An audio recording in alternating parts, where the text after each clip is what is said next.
This is a review of The Forgotten.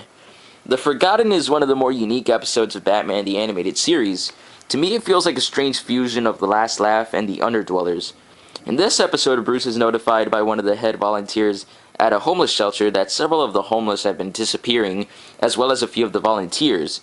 The head of the shelter tells Bruce that the police have their hands full, and that rescuing the homeless is not big news. That makes me wonder how Commissioner Gordon would have felt about the situation, and if Bruce had went to him for help first. Bruce goes undercover, which is always cool to see, in the guise of a homeless man on the streets. It turns out that the kidnapped homeless in Gotham are being used as a part of a chain gang under the control of Boss Biggest, a fat man constantly gorging himself like a pig as he has his captives do hard menial labor. It feels like The Underdwellers because it also deals with a group of people forced into hard work by a tyrant, and it also feels like The Last Laugh, mainly because of the dirty daylight atmosphere. Bruce gets kidnapped because he was momentarily distracted by watching a black cat, which is a pretty ominous omen of the bad luck Bruce will have to go through in the rest of the episode. He wakes up to discover he is part of the chain gang, and he also has amnesia, which is the main, but not the only place where the name of the episode comes from. This is where the unique component of the episode comes into place, because this is one of the few places in Batman the Animated Series that almost completely follows Bruce Wayne and not Batman, which provides a great opportunity to show what Bruce is really made of. A cool layer that is added to the amnesia is the fact that Bruce is still in his homeless man disguise, which provides a great excuse for no one to tell him he's the famous billionaire Bruce Wayne and remember everything again. Kevin Conroy's performance here is top-notch, and it's more prominent this episode because we follow a Bruce Wayne that has been changed, albeit changed temporarily. Many people, including Kevin Conroy, have said that Bruce is a disguise and Batman is who he truly is. Interestingly, this episode focuses on a third aspect of Batman, which is Bruce when he's not putting on the Playboy act and when he's not out on the streets as Batman. Another episode that uses this, and probably uses it more effectively, is Perchance to Dream, which we'll get to later on. Bruce makes two friends while in captivity, Riley and Salvo. Riley was a volunteer at the shelter, but was also kidnapped and wants to be reunited with his wife and son more than anything.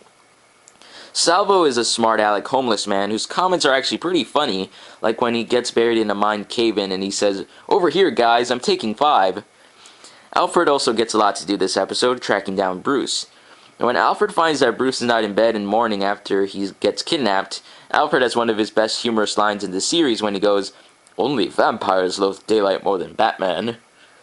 This episode definitely proves that Alfred is more than just Bruce's butler, but also a partner in a way when he tracks down the car Bruce was using to get around in the alleys of Gotham City, and using the tracking device on the truck of the guys who work for Boss Biggest.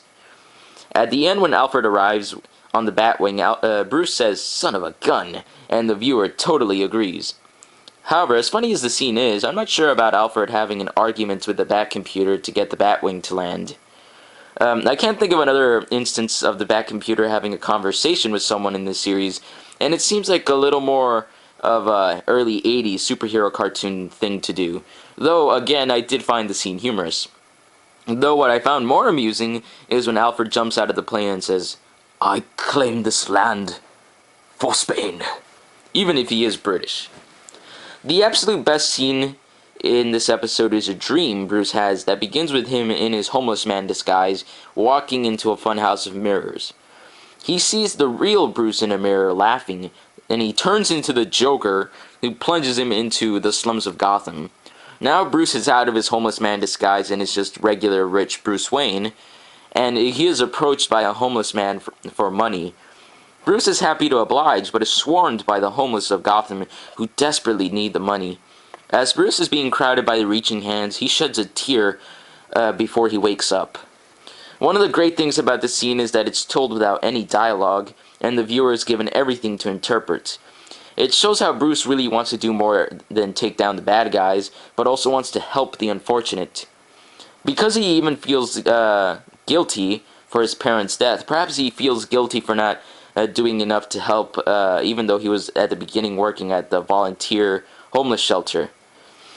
So we get all of that with no dialogue, which is just great.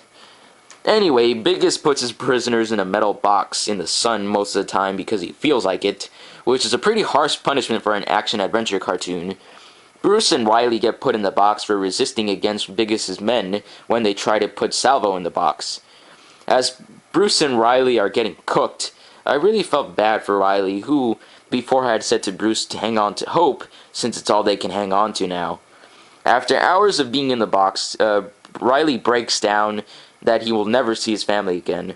This is the perfect trigger for Bruce regaining his memory, because the most important thing that Bruce has forgotten is that he has lost his family.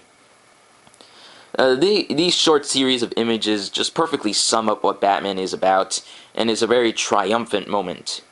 However, when Bruce breaks out of the box right after, it seems too easy, and makes you wonder why he didn't do that before.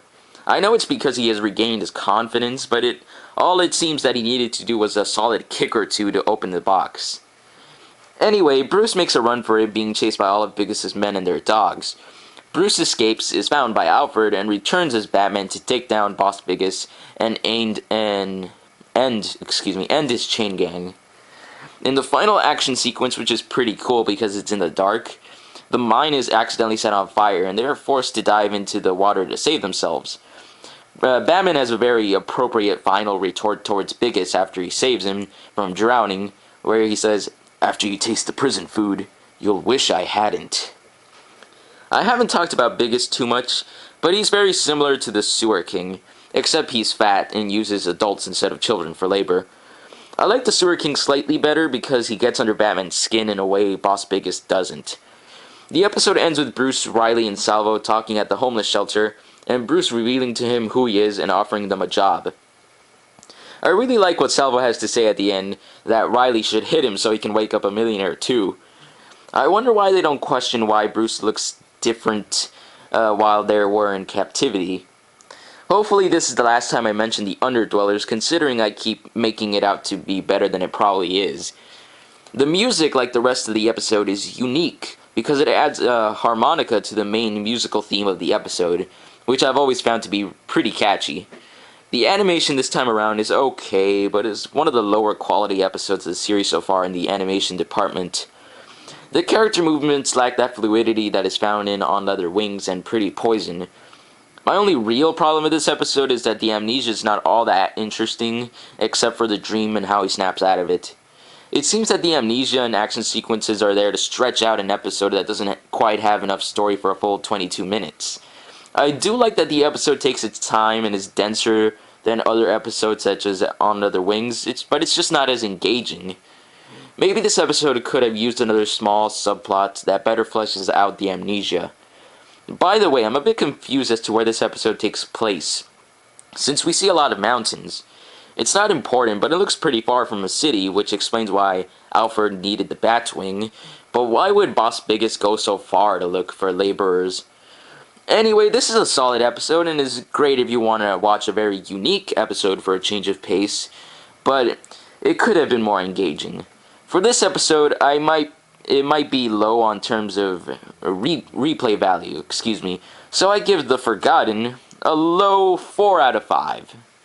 The Dream, Alfred, and other factors save this episode from a 3.5 for me, but just barely. Thanks for watching and or listening, and stay tuned in next week's review for Be a Clown. See you then. Bye.